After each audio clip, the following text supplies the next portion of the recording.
Assalamualaikum warahmatullahi wabarakatuh. Halo semuanya, perkenalkan saya Amanda Mudena Rizky dengan NIM A1B024-1002. Pada video kali ini saya akan menjelaskan tentang pengujian satu hipotesis dan sampel dan pengujian dua hipotesis dan sampel. Yang pertama adalah pengertian pengujian hipotesis. Pengujian hipotesis adalah suatu prosedur statistik yang digunakan untuk mengambil keputusan apakah suatu dugaan atau hipotesis tentang populasi diterima atau ditolak berdasarkan data sampel. Dengan kata lain, pengujian hipotesis membantu menentukan apakah perbedaan atau hubungan yang terlihat dalam data benar-benar signifikan atau hanya terjadi karena kebetulan. Selanjutnya, apa sih pentingnya pengujian hipotesis? Yang pertama, membantu pengambilan keputusan berbasis data. Yang kedua, memvalidasi klaim, standar, atau target perusahaan. Yang ketiga, mengurangi risiko keputusan yang salah. Yang keempat, sangat penting dalam analisis kualitas, penjualan, dan juga strategi bisnis. Selanjutnya kita masuk ke pengujian satu hipotesis dan sampel. Yang pertama ada konsep dasar. Pengujian satu hipotesis dan satu sampel adalah metode statistik yang digunakan untuk mengetahui apakah rata-rata suatu sampel sesuai dengan nilai yang diklaim atau diharapkan dari populasi. Dalam pengujian ini, kita menggunakan satu kelompok data, lalu membandingkannya dengan satu nilai tertentu. Misalnya, standar perusahaan, target populasi, atau nilai rata-rata populasi. Yang kedua, ada hipotesis nol dan hipotesis alternatif. Hipotesis nol itu maksudnya tidak ada perbedaan dan data sesuai klaim atau standar. Terus, kalau hipotesis alternatif, dia itu ada perbedaan dan tidak sesuai dengan klaim. Contoh sederhananya, perusahaan mengklaim berat rata-rata produknya 500 gram. Kita ambil sampel untuk mengecek. Hipotesis nol menyatakan bahwa rata-rata berat produk adalah 500 gram atau sesuai dengan klaim perusahaan. Sedangkan hipotesis alternatif menyatakan bahwa rata-rata beratnya tidak sama dengan 500 gram. Selanjutnya yang ketiga adalah kapan menggunakan uji Z atau uji T. Uji Z satu sampel digunakan ketika jumlah sampel besar, misalnya lebih dari 30 atau standar deviasinya sudah diketahui. Sedangkan uji T digunakan ketika sampelnya kecil, kurang dari 30 dan standar deviasi populasinya tidak diketahui. Yang keempat, langkah-langkah umum pengujian. Yang pertama, tentunya kita harus menentukan hipotesis nolnya dan hipotesis alternatifnya. Yang kedua, kita tentukan tingkat signifikansi yang biasanya nilainya sebesar 0,05. Tingkat signifikansi ini menunjukkan batas toleransi kesalahan yang bisa kita terima. Langkah ketiga, kita menghitung nilai statistik uji apakah menggunakan rumus Z atau T tergantung dengan kondisi datanya.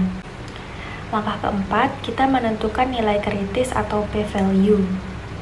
Langkah kelima yaitu membandingkan nilai statistik uji dengan nilai kritis, lalu mengambil keputusan apakah kita menolak hipotesis nol atau tidak. Dan langkah yang terakhir adalah kita menarik kesimpulan berdasarkan konteks masalahnya. Jadi, kesimpulannya harus kembali ke tujuan awal, apakah klaim atau dugaan yang diuji tadi terbukti atau tidak. Oke, selanjutnya kita masuk ke contoh soal. Sebuah perusahaan minuman mengklaim bahwa rata-rata isi botol adalah 250 ml. Auditor mengambil 40 sampel botol dan rata-rata sampel menunjukkan 247 ml dengan standar deviasi populasi sebesar 10 ml. Pertanyaannya, apakah benar rata-rata isi botol tersebut adalah 250 ml? Langkah pertama adalah kita tentukan hipotesisnya. Hipotesis nol menyatakan bahwa rata-rata isi botol sama dengan 250 ml, sedangkan hipotesis alternatif menyatakan bahwa rata-rata isi botol tidak sama dengan 250 ml. Karena menggunakan tanda tidak sama dengan, maka ini termasuk uji dua arah. Langkah yang kedua, kita tentukan tingkat signifikansinya. Pada contoh ini digunakan alfa sama dengan 0,05. Untuk uji dua arah, nilai kritis Z adalah plus minus 1,96. Selanjutnya langkah ketiga, kita tentukan jenis uji yang digunakan. Karena jumlah sampel adalah 40 atau lebih besar dari 30 dan standar deviasi populasi diketahui, maka kita menggunakan uji Z atau sampel. Langkah keempat, kita hitung nilai statistik ujinya menggunakan rumus Z. Dari perhitungan, kita mendapatkan nilai Z hitung sebesar minus 1,90. Langkah kelima, kita bandingkan dengan nilai Z hitung dengan nilai kritis. Nilai kritisnya adalah plus minus 1,96 karena Z hitung yaitu minus 1,90 masih berada di dalam rentang tersebut, berarti hasilnya tidak masuk daerah penolakan. Langkah yang terakhir, kita ambil keputusan dan membuat kesimpulan. Karena Z tidak melebihi nilai kritis, maka kita tidak menolak hipotesis 0, artinya berdasarkan data dan pada taraf signifikansi 5%, tidak ada bukti yang cukup untuk menyatakan bahwa rata-rata isi botol berbeda dari 250 ml. Jadi, secara statistik, klaim perusahaan bahwa isi setiap botol adalah 250 ml masih dapat diterima. Baik, materi selanjutnya adalah pengujian dua hipotesis dan sampel. Yang pertama ada konsep dasar. Pengujian dua hipotesis dan dua sampel digunakan ketika ingin membandingkan dua kelompok data untuk melihat apakah keduanya memiliki rata-rata atau proporsi yang berbeda secara signifikan.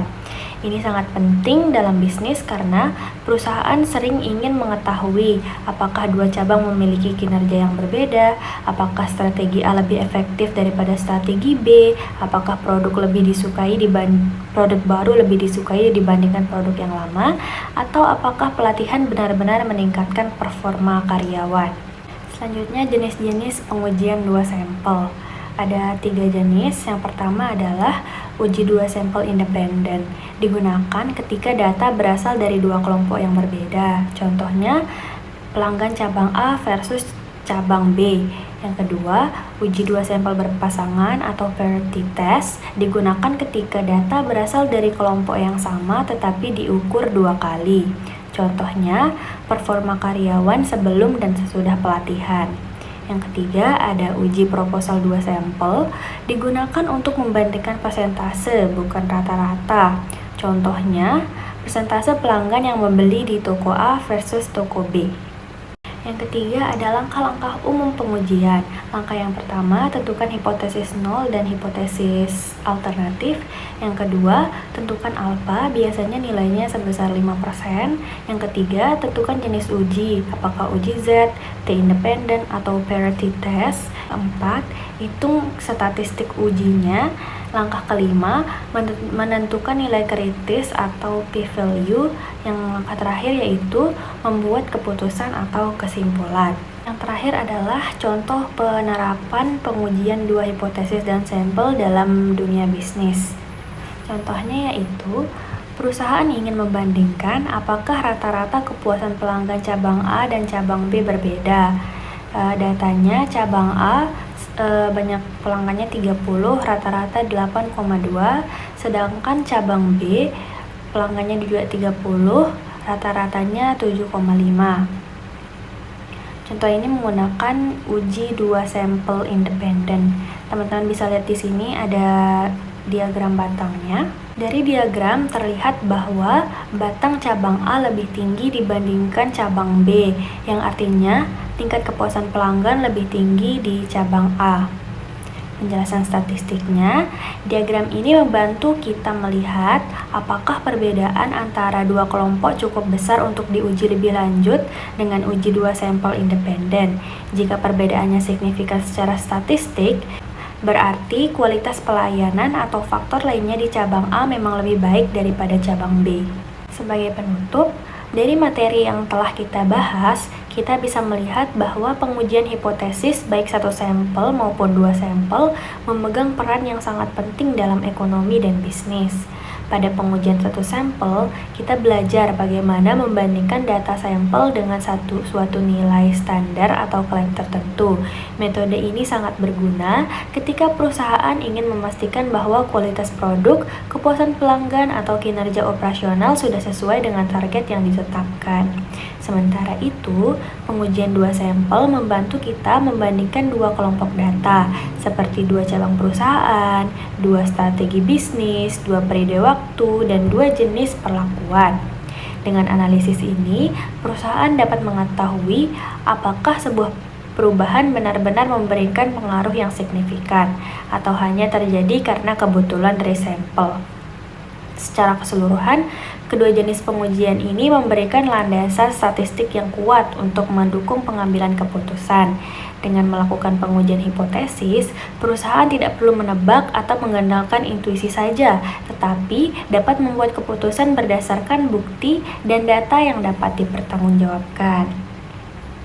Semoga penjelasan ini membantu teman-teman memahami konsepnya dengan lebih baik, dan semoga materi ini bermanfaat untuk diterapkan dalam analisis bisnis di dunia nyata.